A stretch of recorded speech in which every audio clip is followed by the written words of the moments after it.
if you're making a piped collar, you need to work slightly different. You are attaching the piping, which you previously prepared, onto the outside or the right side of the collar.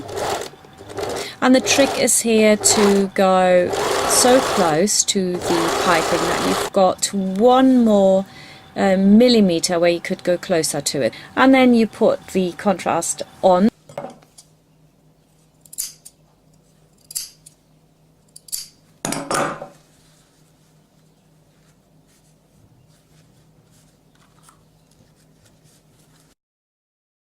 And the trick is here to sew right next to the piping so that you're closing it in and you're getting rid of that first initial stitch line where you attach the piping.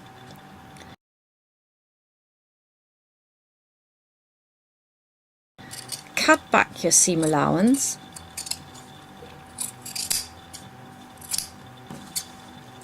and you can turn your collar, and look, you've got the beautiful piping in there.